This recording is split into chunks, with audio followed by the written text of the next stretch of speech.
Sou Felipe Menezes, eu sou professor, engenheiro, palestrante, entusiasta de futurismo. Atualmente sou professor na Universidade Fevale, coordenador de curso e também mentor do Parque Tecnológico, e também tenho uma escola chamada WTF School, que é uma escola que ajuda as pessoas a se preparar para o futuro. Mas acima de tudo isso, eu sou pai do Pedro e do Lucas, meus filhos lindos, que eu amo muito.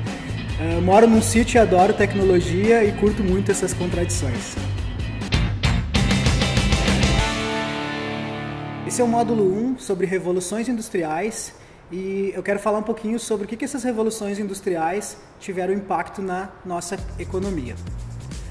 Lá no passado, tudo que a gente quisesse ter de bens materiais, a gente procurava um cara chamado artesão.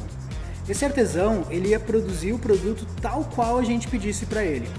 Se eu quisesse, por exemplo, um carro, eu ia chegar para o artesão, explicar exatamente como eu queria aquele carro, e o artesão ele ia projetar esse carro para mim tal qual eu quisesse, ele ia comprar todos os materiais para fazer esse carro, ele ia produzir esse carro, ele ia gerenciar a fábrica, ele ia entregar, ele ia fazer a venda, ou seja, esse cara fazia tudo, coitado.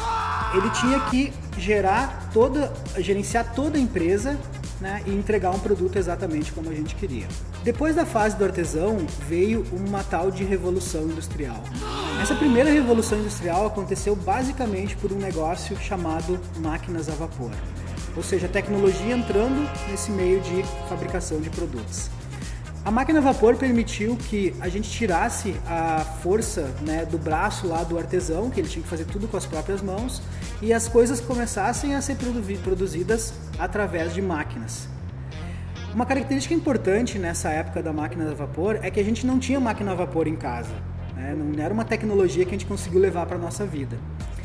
E a máquina a vapor, nessa primeira revolução industrial, aumentou muito o volume de produção e começou a gerar muito mais produtos que as pessoas podiam consumir e ter na sua vida e ter na sua casa. Depois veio uma segunda revolução industrial. Essa segunda revolução industrial, de novo, presente uma tecnologia, desta vez a energia elétrica. E diferente da primeira, a tecnologia energia elétrica é uma tecnologia que entrou na nossa vida. Ela faz parte do nosso cotidiano. A gente depende totalmente de energia elétrica, né? Aqui tem a câmera usando energia elétrica, tudo na volta aqui, energia elétrica, e eu sei que aí nesse momento está olhando o vídeo só porque tem energia elétrica. Então, a energia elétrica foi uma tecnologia da segunda revolução industrial, mas é super importante entender que ela é uma tecnologia que a gente chama de utilidade geral. Ela está na nossa vida presente e isso faz bastante diferença porque a gente vai conversar aqui. Além da energia elétrica, nessa segunda revolução industrial se mudou um pouco a forma de se fazer as coisas. Na segunda revolução industrial surgiu a padronização. A padronização permitiu que os produtos começassem a ser produzidos em grande escala, porque eu posso encaixar, por exemplo, qualquer tampinha de caneta Bic em qualquer caneta Bic por causa da padronização. Isso fez com que surgissem as linhas de produção, também conhecida como produção em massa. E o Ford foi o cara que virou referência para fazer isso. Coloca o rosto do Ford aqui do meu lado, assim. Ford. E aí, o Ford, ele conseguiu alavancar muito a produção. Só para vocês terem uma ideia, na primeira tentativa que o Ford teve de fazer a produção em massa, ele conseguiu reduzir o tempo de produção de um chassi de um veículo que se levava 12 horas para 1h30. Ou seja, é muita diferença. Então, esse método da padronização, ele aumentou ainda mais o volume de produção dos produtos que a gente começou a consumir no nosso planeta. E aí, a gente pensa que essas duas coisas juntas, energia elétrica e um novo jeito de fazer as coisas, eles mudaram a nossa economia. Até esse momento, a gente tinha muito mais demanda do que oferta. O que significa isso? Um bando de gente querendo comprar coisa e as empresas não tendo capacidade de atender a demanda de toda a população. Só que com essa segunda revolução e esse aumento de produção, a gente caminhou num sentido em que essa relação se inverteu. Então hoje a gente vive uma situação em que a gente tem muito mais oferta de produtos, as empresas produzem, gospem coisa para fora da fábrica o tempo todo e a população não tem demanda, não existe necessidade suficiente para consumir tudo isso que as fábricas produzem. Na situação anterior, a empresa ela definia o seu preço por si própria. Ela pegava o seu custo, botava lá mais o lucro que ela queria e definia seu preço. E estava nem aí para qualidade, para variedade de produtos, para diversificação. Hoje, com essa relação inversa, muito mais coisas sendo produzidas e ofertadas do que gente querendo consumir, muda a regra do jogo. Preço é uma definição de mercado, não tem ação sobre ele. E para isso, para eu ter lucro, eu tenho que trabalhar custo, pensar em qualidade, pensar em variedade, né, disponibilizar vários produtos diferentes, cada vez coisas mais específicas para a população. Então, nessa segunda revolução industrial, é muito importante a gente entender que teve duas coisas combinadas. Uma tecnologia de utilidade geral, mais um novo jeito de se fazer as coisas. Depois disso, veio uma terceira revolução industrial. E, de novo, uma tecnologia presente. Dessa vez, foi uma combinação da eletrônica com a tecnologia de informação.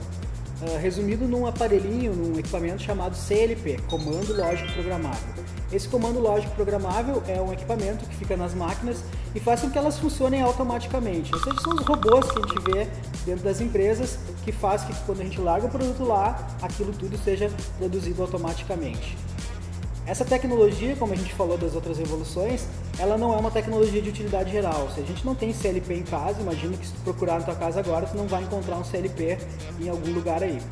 Então, ela é parecida com a primeira revolução, uma tecnologia que aumentou o volume de produção, mudou a forma de fazer as coisas, mas não teve um impacto econômico tão grande. Vocês devem ter escutado já falar de uma tal de indústria 4.0.